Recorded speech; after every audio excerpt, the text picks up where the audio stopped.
APJ Abdul Kalam Technological University December 2024 നടന്ന engineering graphics and computer aided drawing 2024 scheme question paper discussion video ആണിത്. Last video ആണിത്. Module number 4ത്തെ last question, അതായത് question പേപ്പറിൽ തന്നെ last question number 8 ആണ് ഇതിൽ discuss ചെയ്യുന്നത്. Module number 4 isometric പ്രൊജക്ഷനിലെ ഫസ്റ്റ് ക്വസ്റ്റ്യൻ, അതൊരു ഐസോമെട്രിക് പ്രൊജക്ഷൻ ആയിരുന്നു വരയ്ക്കേണ്ടിയിരുന്നത്. ഇവിടെ ഐസോമെട്രിക് വ്യൂ ആണ്. ക്വസ്റ്റ്യൻ നമ്പർ 7ൽ combination of hemisphere and square prism ആയിരുന്നു. ഇവിടെ പെൻറ്റഗണൽ പിരമിഡ് ആൻഡ് സിലിണ്ടറിൻ്റെ കോമ്പിനേഷൻ ഐസോമെട്രിക് വ്യൂവിലാണ് വരയ്ക്കേണ്ടത്. നമുക്ക് ക്വസ്റ്റ്യനിലോട്ടേക്ക് പോകാം. Draw the isometric view of a pentagonal pyramid, side of base 30 mm and height 60 mm, rest with base centrally on top of a cylinder of diameter 90 mm and height 50 mm in such a way that one of the base edges of the pentagonal pyramid is perpendicular to the VP. ഇവിടെ തന്നിരിക്കുന്ന solid ഒരു സിലിണ്ടറും പിന്നെ pentagonal പിരമിഡുമാണ്. ഇവിടെ pentagonal pyramid rest with its base centrally on top of a cylinder. അപ്പോൾ സിലിണ്ടറിൻ്റെ മുകളിൽ pentagonal pyramid rest ചെയ്യുന്നു. Okay, താഴെ വരുന്ന സോളിഡ് സിലിണ്ടറും മുകളിലത്തെ പെൻറ്റഗണൽ പിരമിഡുമാണ്. ക്വസ്റ്റ്യൻ നമ്പർ 7ൽ പോലെ ഇവിടെ ഒരു പ്രശ്നമുണ്ട്. ഇവിടെ സിലിണ്ടറിൻ്റെ ഡയമീറ്റർ 90 mm ആകുന്നത്. അപ്പോൾ സ്കെയിൽ ചെയ്യുമ്പോൾ 45 mm എടുത്ത് വരയ്ക്കാം. ബട്ട് ബേസ് എഡ്ജിൻ്റെ ലെങ്ത്ത് 30 mm ആണ്. അപ്പോൾ അത് പെൻറ്റഗണിൻ്റെ സൈസ് വളരെ കുറഞ്ഞു പോകും. 15 mm സൈഡ് മാത്രമേ ഉണ്ടാവും. വരയ്ക്കാനും കുറച്ച് ബുദ്ധിമുട്ടാണ്. ഇങ്ങനത്തെ പ്രശ്നങ്ങളൊക്കെ റിപ്പോർട്ട് ചെയ്തിട്ടുണ്ട്. എനിവേ ഞാനിവിടെ സ്കെയിൽ ചെയ്തിട്ടാണ് വരയ്ക്കുന്നത്. നിങ്ങൾ ഫുൾ സ്കെയിലാണ് വരയ്ക്കുന്നതെങ്കിൽ 2 പേജിലായിട്ട് വരയ്ക്കേണ്ടി വരും. ഒരു പേജിൽ ടോപ്പ് വ്യൂ ഫ്രണ്ട് വ്യൂ വരച്ചിട്ട് അടുത്ത പേജിൽ ഐസോമെട്രിക് വരയ്ക്കുക. ഇനി ടോപ്പ് വ്യൂ ഫ്രണ്ട് വ്യൂ വരയ്ക്കാതെ ഇത് വരയ്ക്കാൻ പറ്റുമോ എന്ന് ചോദിച്ചു കഴിഞ്ഞാൽ എന്തായാലും പെൻറ്റഗൺ വരയ്ക്കണം, പെൻറ്റഗണെ ബോക്സ് ചെയ്യണം. ഓക്കെ, അപ്പോൾ ടോപ്പ് വ്യൂ എന്തായാലും വരയ്ക്കേണ്ടി വരും. ബാക്കി ഫ്രണ്ട് വ്യൂ വരച്ചില്ലെങ്കിൽ കുഴപ്പമൊന്നുമില്ല. ഓക്കെ, ബട്ട് ആൻസർ കീയിൽ ടോപ്പ് വ്യൂ ഫ്രണ്ട് വ്യൂവിന് ഒരു മാർക്ക് ഉണ്ടാവും. ഫസ്റ്റ് ടോപ്പ് വ്യൂവിൽ circle, front view rectangle. But top view circle വരയ്ക്കുന്നതിനേക്കാൾ മുമ്പേ ആദ്യം പെൻറ്റഗണിൻ്റെ ടോപ്പ് വ്യൂ വരയ്ക്കുന്നതാണ് നല്ലത്. എന്നിട്ട് അതിൻ്റെ സെൻറ്റർ കണ്ടെത്തിയിട്ട് സർക്കിൾ വരയ്ക്കുന്നതായിരിക്കും നല്ലത്. പിന്നെ ഹൈറ്റ് കൊടുക്കുമ്പോൾ ഫ്രണ്ട് വ്യൂവിൽ റെക്റ്റാങ്കിൾ, പിന്നെ ഈ പ്രൊജക്റ്റ് ചെയ്തിട്ട് ട്രയാങ്കിൾ വരയ്ക്കുക. പെൻറ്റഗണിൻ്റെ ബേസ് സൈഡ് ലെങ്ത് 30, ഹൈറ്റ് 60 ആണ്. ഇതിൻ്റെ ഹൈറ്റ് 50 ആണ്. സിലിണ്ടറിൻ്റെത് ഡയമീറ്റർ ആണ് 90 mm. ഇപ്പോൾ റേഡിയസ് 45 mm ആണ്. ഓക്കെ, ഇപ്പോൾ സ്കെയിൽ ചെയ്യുമ്പോൾ നമ്മളത് 22.5ൽ വരയ്ക്കുന്നു. ഡയമെൻഷൻ ചെയ്യുമ്പോൾ ഡയമീറ്റർ 90 mm അല്ലെ റേഡിയസ് 45 mm തന്നെ ഡയമെൻഷൻ ചെയ്യാം. സ്കെയിൽ ഏതാണോ യൂസ് ചെയ്തത് അത് സൈഡിൽ എടുത്ത് എഴുതുക. നമുക്കിനി വരയ്ക്കാം. സ്കെയിൽ 1:2 ആണ് ഞാൻ ഇവിടെ യൂസ് ചെയ്തിരിക്കുന്നത്. RF = 1/2. എക്സ് ലൈൻ വരയ്ക്കുക. ആദ്യം പെൻറ്റഗൺ വരയ്ക്കുന്നതാണ് നല്ലത്. എന്നിട്ട് സെൻറ്റർ കണ്ടെത്തിയിട്ട് സർക്കിൾ വരയ്ക്കുക. 15 mm ആണ് എനിക്ക് സൈഡ് ലെങ്ത് വരിക, കാരണം ഞാൻ സ്കെയിൽ ചെയ്തിട്ടുണ്ട് 1:2. ഫുൾ സ്കെയിൽ വരയ്ക്കുന്നവർക്ക് 30 ആയിരിക്കും. 108 ഡിഗ്രി എടുത്തിട്ട് പെൻറ്റഗൺ കംപ്ലീറ്റ് ചെയ്യാം. പെൻറ്റഗണിൻ്റെ സെൻറ്റർ കണ്ടെത്തണം. ഫേസ് അഡ്ജസ്റ്റ് ജോയിൻ ചെയ്യുക. നെയിം ചെയ്യണം. സർക്കിൾ വരയ്ക്കുക. റേഡിയസ് = 45 mm ആണ്. സ്കെയിൽ ചെയ്തില്ലെങ്കിൽ സ്കെയിൽ ചെയ്താൽ 45/2. ഫ്രണ്ട് വ്യൂ വരയ്ക്കുക. റെക്റ്റാങ്കിൾ. സിലിണ്ടറിൻ്റെ ഹൈറ്റ് 50 ആണ്. പിരമിഡിൻ്റെ ഫ്രണ്ട് വ്യൂ വരയ്ക്കണം. അതിന് ഈ പോയിൻറ്റ്സിനെ ഇവിടത്തേക്ക് പ്രൊജക്റ്റ് ചെയ്യുക. പിരമിഡിൻ്റെ ഹൈറ്റ് 60 ആണ്. അപ്പെക്സ് ലൊക്കേറ്റ് ചെയ്യുക. ട്രയാങ്കിൾ വരയ്ക്കുക. ഫ്രണ്ട് വ്യൂ ടോപ്പിക് കംപ്ലീറ്റ് ആയി. ഇതിൻ്റെ ഡയമെൻഷൻ ചെയ്ത് നോക്കാം.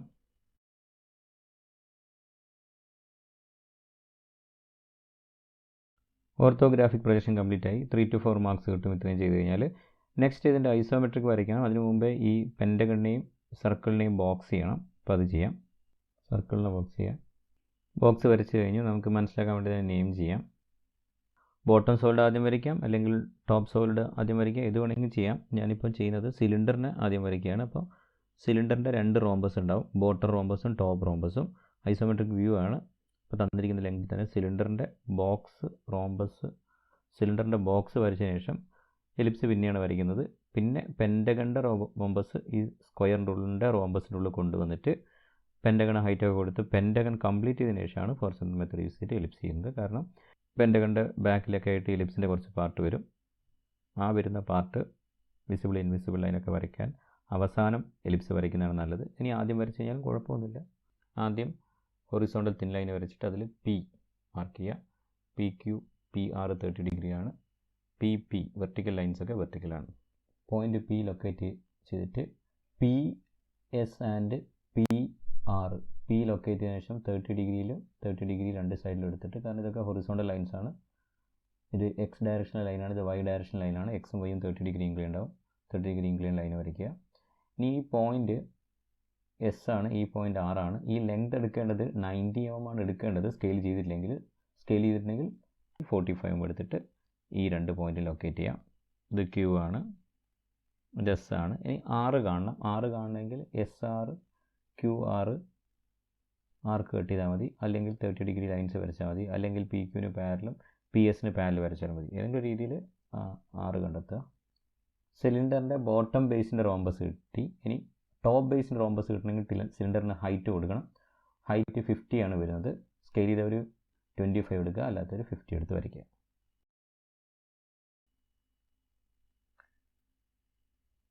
ഓരോ പോയിന്റിൽ നിന്ന് എടുക്കുക. ഇപ്പോൾ ടോപ്പിലത്തെ പി ക്യു ആർ എസ് കിട്ടി. ഇനി അതിൻ്റെ റോംബസ് വരയ്ക്കണം. ജോയിൻ ചെയ്യുക.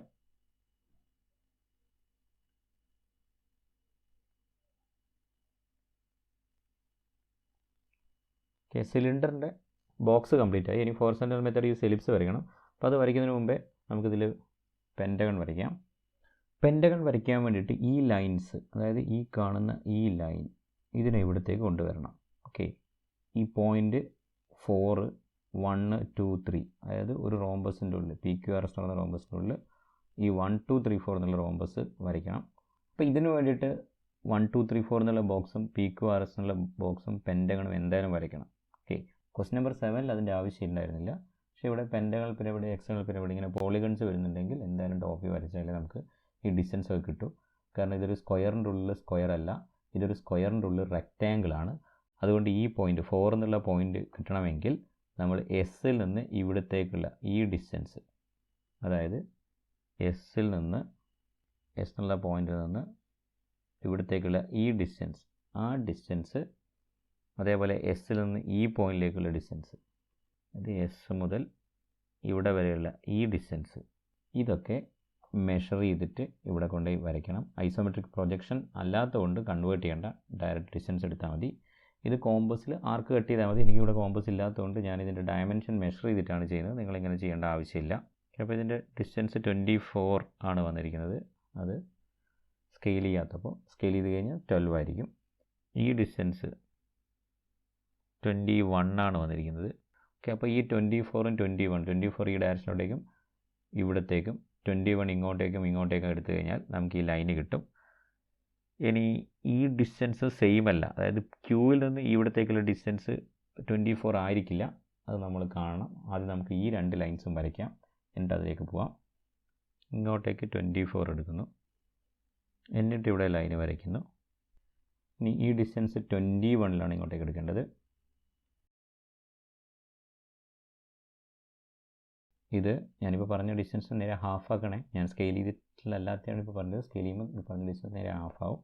ഇവിടെ കാണുന്ന ഈ ഡിസ്റ്റൻസ് സ്കെയിൽ ചെയ്ത് കഴിഞ്ഞാൽ കൺഫ്യൂഷൻ ഉണ്ടാകുന്നുണ്ടാകും. ക്യാഡിൽ വരയ്ക്കുമ്പോൾ ഞാൻ സ്കെയിൽ ഫാക്ടർ ഡയമെൻഷന് 2 കൊടുത്തിട്ടാണ് ചെയ്യുന്നത്. അതുകൊണ്ടാണ് ഇത് 16 തന്നെ കാണിക്കുന്നത്, അല്ലെങ്കിൽ ഇത് 30 ആണ്. നമ്മൾ ചെയ്യേണ്ടത് അങ്ങനെ തന്നെയാണ്.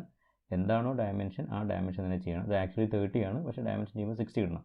അങ്ങനെ കിട്ടാൻ വേണ്ടിയിട്ടാണ് ഞാൻ സ്കെയിലിൻ്റെ ഡയമെൻഷൻ്റെ സ്കെയിൽ 2 ആക്കി കൊടുത്തിരിക്കുന്നത്. ഓക്കെ, അപ്പോൾ ഇതിവിടെ കൺഫ്യൂഷൻ വരരുത്. ഈ ഡിസ്റ്റൻസ് സ്കെയിൽ ചെയ്തവർക്ക് 24ൻ്റെ പകുതി 12 ഉണ്ടാവും. ഈ ഡിസ്റ്റൻസ് സ്കെയിൽ ചെയ്തവർക്ക് 21ൻ്റെ പകുതി 10.5 മാത്രമേ ഉണ്ടാവും.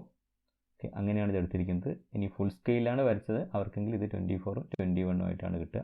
ബട്ട് നിങ്ങളത് നോക്കണ്ട, ഡിസ്റ്റൻസ് നോക്കണ്ട, കോമ്പസിൽ ആർക്ക് എടുക്കുക, കട്ട് ചെയ്യുക.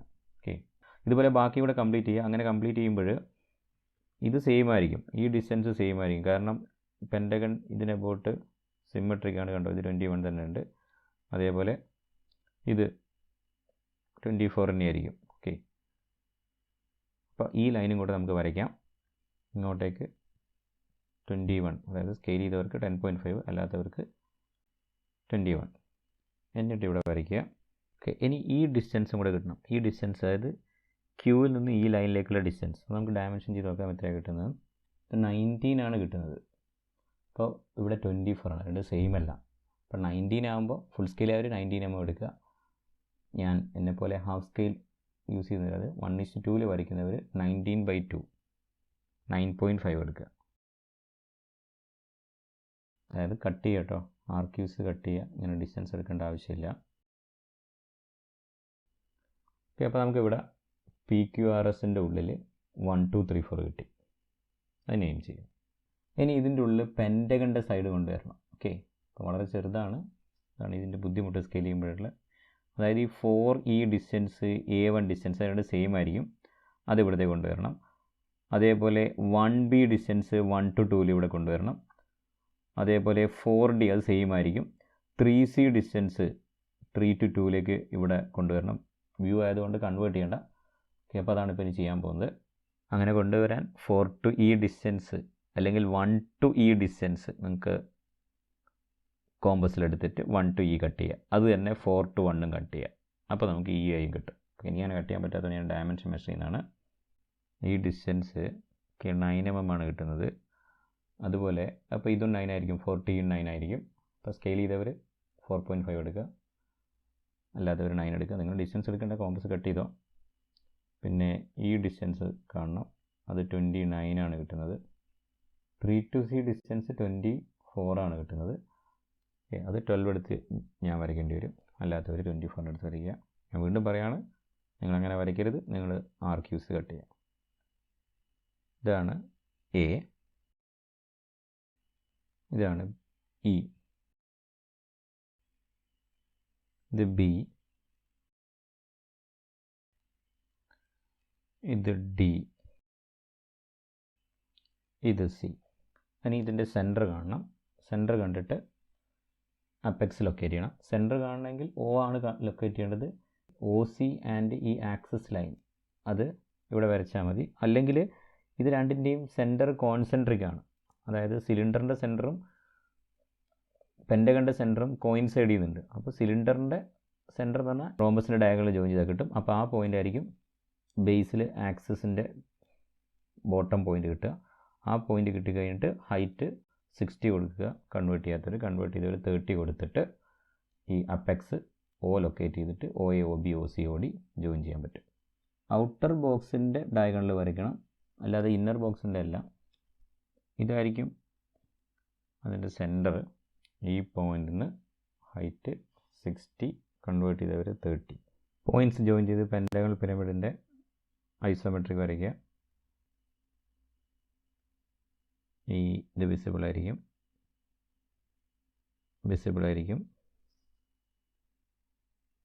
BC നോക്കാം, ഇത് ഡാഷ് ലൈൻ ആയിരിക്കും. OB, ഇപ്പം BC വിസിബിൾ ആണ്. ജോയിൻ ചെയ്തതിൽ മിസ്റ്റേക്ക് പറ്റിയിട്ടുണ്ട്. E to A ആണ് ജോയിൻ ചെയ്യേണ്ടത്, A to B. ഇനി ഈ ബാക്കിൽ കാണുന്ന ഇത് രണ്ടും ഡാഷ് ലൈൻ ആയിരിക്കും, അത് ഡാഷ് ലൈനാക്കി മാറ്റുക. ഈ ജോയിൻ ചെയ്യുന്ന ഈ ലൈനും ഡാഷ് ലൈൻ ആയിരിക്കും, അതായത് DO.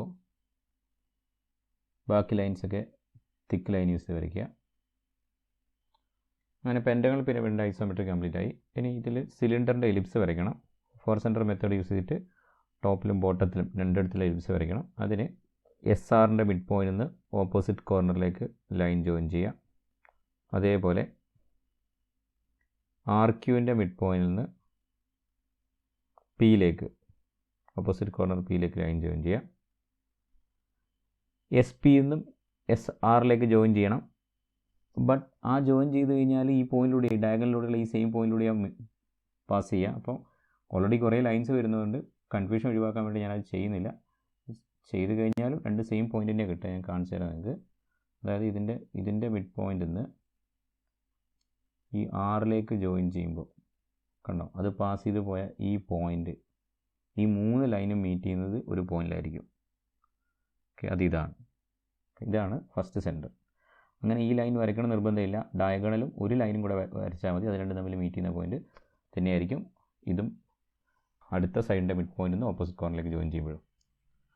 ഓക്കെ, ഞാനിവിടെ ഇതിൻ്റെ മിഡ് പോയിൻ്റിൽ നിന്ന് ഓപ്പോസിറ്റ് കോർണറിലേക്ക് ജോയിൻ ചെയ്യുമ്പോൾ ഇവിടെ സെൻറ്റർ കിട്ടി. ഇനി ഇതിൻ്റെ മിഡ് പോയിൻ്റ് എടുത്തു കഴിഞ്ഞാലും ഇതിൻ്റെ മിഡ് പോയിൻ്റ് എടുത്തിട്ട് ഓപ്പോസിറ്റ് കോർണറിലേക്ക് ജോയിൻ ചെയ്ത് കഴിഞ്ഞാലും അതും സെയിം പോയിൻ്റിലൂടെ പാസ് ചെയ്യുന്നതായിട്ട് എനിക്കിവിടെ കാണാൻ പറ്റുന്നുണ്ട്. അപ്പോൾ 4 സെൻറ്റേഴ്സും കിട്ടി. ഈ സെൻറ്റേഴ്സിന് അബൌട്ട് ആർക്ക് വരയ്ക്കാം. ആർക്ക് വരയ്ക്കും, ഇപ്പോൾ തിൻ ആർക്ക് വരയ്ക്കുക, പിന്നീട് തിക്കാക്കാം. ഇത് സെൻറ്ററായിട്ട് ഫസ്റ്റ് ആർക്ക് വരയ്ക്കുക. അതുപോലെ സെക്കൻഡ് ആർക്കും വരയ്ക്കുക. ഇനി പി സെൻറ്ററായിട്ട് തേർഡ് ആർക്ക് വരയ്ക്കണം. അതേപോലെ ആർ സെൻറ്ററായിട്ട് ഫോർത്ത് ആർക്ക്. പി സെൻറ്ററായിട്ട് പിയിൽ നിന്ന് ഈ പോയിൻറ്റിലേക്കുള്ള ഈ ഡിസ്റ്റൻസ് ആർക്കാണ് വരയ്ക്കേണ്ടത്. ഫോർ സെൻറ്റർ മെത്തേഡിൽ താഴത്തെ റോംബസിലും ആർക്ക് വരയ്ക്കുക.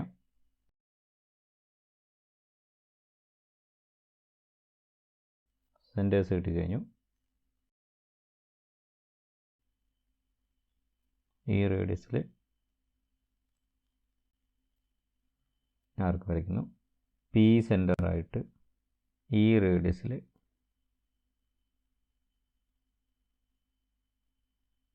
ആർക്ക് വരയ്ക്കുന്നു. ആർ സെൻറ്ററായിട്ട് ഈ റേഡിയസിൽ ആർക്ക് വരയ്ക്കുന്നു. ഇതിന് ടാൻജൻ്റായിട്ട് വരയ്ക്കണം ജനറേറ്റർ. ഇനി വിസിബിൾ ഇൻവിസിബിൾ ലൈൻസ് നോക്കണം. ഈ ഫ്രണ്ട് കാണുന്ന ഇത്രയും പോർഷൻസ് വിസിബിൾ ആയിരിക്കും. അതുകൊണ്ട് ഇത് തിക്ക് കർവ് യൂസ് ചെയ്ത് വരയ്ക്കുക. അതേപോലെ ഇവിടെ കാണുന്ന ഈ പോർഷൻസും തിക്കായിരിക്കും. ഇവിടെ വരെ തിക്കായിരിക്കും. ഇവിടെയും തിക്കായിരിക്കും. ഓക്കെ, ബാക്കി വരുന്നതൊക്കെ ഡാഷ് ലൈനിൽ വരയ്ക്കുക. ബാക്കിലത്തെ ഈ പോർഷൻ, ഇത് അതുപോലെ ഇവിടെ ഇതിൻ്റെ ഇൻസൈഡായിട്ട് വരുന്ന ഈ പോർഷൻ, ഇത്രയും ഡാഷ്ഡ് കർവ് യൂസ് ചെയ്തിട്ട് വരയ്ക്കുക. ഓക്കെ, അപ്പോൾ നമ്മുടെ ആൻസർ കംപ്ലീറ്റ് ആയി. ഇതിൻ്റെ ഡ്രാഫ്റ്റ് ആൻസർ കീ നോക്കാം. Drawing front and top views 4 marks. Drawing the isometric of the cylinder 5 marks. Drawing isometric of the pentagonal pyramid 5 marks. General neatness and proper dimensioning 1 mark. Full marks can be awarded even if the front and top views of the isometric view of the combined solid is directly completed. Orthographic projection വരയ്ക്കാതെ isometric projection വരച്ച് കഴിഞ്ഞാൽ full mark കിട്ടും. അപ്പോൾ ഈ 4 marks 2 + 2 marks ആയിട്ട് സിലിണ്ടറിലേക്കും പിരമിഡിലേക്കും add ചെയ്യും. അപ്പോൾ 7 + 7 + 1 mark neatness and dimensioning ഇങ്ങനെ വരാനാണ് സാധ്യത. അപ്പോൾ ഇതോടെ ഈ question paper discussion video end ചെയ്യുകയാണ്. ഇനി ഒരു വീഡിയോ കൂടി ഞാൻ അപ്ലോഡ് ചെയ്യും. അത് ഫൈനൽ ആൻസർ കീ വന്നതിന് ശേഷം മാത്രമാണ്. ആ വീഡിയോ കണ്ടിട്ടാണ് അതിനെ ബേസ് ചെയ്തിട്ട് വേണം നിങ്ങൾ മാർക്ക് കാൽക്കുലേറ്റ് ചെയ്യാൻ. നിങ്ങൾ പ്രതീക്ഷിക്കാത്ത മാർക്ക് ആണ് ആൻസർ വാല്യുവേഷന് ശേഷം റിസൾട്ട് വന്നതിന് ശേഷം കിട്ടുന്നതെങ്കിൽ റീവാലുവേഷൻ കൊടുക്കുക. അല്ലാതെ വെറുതെ റീവാലുവേഷൻ കൊടുത്തിട്ട് കാര്യമില്ല. കാരണം നിങ്ങൾ mark, for example simple position തെറ്റിപ്പോയിട്ടുണ്ടാകും. സോളിഡ്സിലെ ഫസ്റ്റ് ക്വസ്റ്റ്യൻ പെൻഡഗണൽ പ്രിസത്തിൻ്റെ പ്രോബ്ലം, ആ പ്രോബ്ലത്തിൽ റെസ്റ്റിംഗ് ഓൺ ബേസ് എടുത്തതിന് പകരം കോർണർ എടുത്തു കഴിഞ്ഞാൽ നിങ്ങൾ കരുതുന്നത് നിങ്ങൾക്ക് 15 marks കിട്ടുന്നതാണ്. ബട്ട് അത് മാർക്ക് 0ലേക്ക് പോയിട്ടുണ്ടാവും. ഓക്കെ, അപ്പോൾ അത് ഇപ്പോഴും ഓർമ്മ ഉണ്ടാവും, കുറച്ച് കഴിഞ്ഞാൽ ഓർമ്മ ഉണ്ടാവില്ല. അപ്പോൾ ഇപ്പോൾ ചെക്ക് ചെയ്ത് നോക്കി കഴിഞ്ഞാൽ അത് മാർക്ക് ഇല്ലെങ്കിൽ പിന്നെ ആ മാർക്കിന് വേണ്ടി റിവാലുവേഷൻ കൊടുക്കുന്നത് വെറുതെയാണ്. ഓക്കെ, അപ്പോൾ അത് നോക്കിയിട്ട് ചെയ്യുക. എല്ലാ സബ്ജക്റ്റിനും ഇതേപോലെ തന്നെ നിങ്ങൾക്ക് എക്സാം കഴിഞ്ഞുകൊണ്ട് എത്ര മാർക്ക് സ്കോർ ചെയ്യാൻ പറ്റുമെന്ന് മനസ്സിലാക്കിയിട്ട് അതിനനുസരിച്ച് റിവാലുവേഷൻ കൊടുക്കുക. Okay, thank you.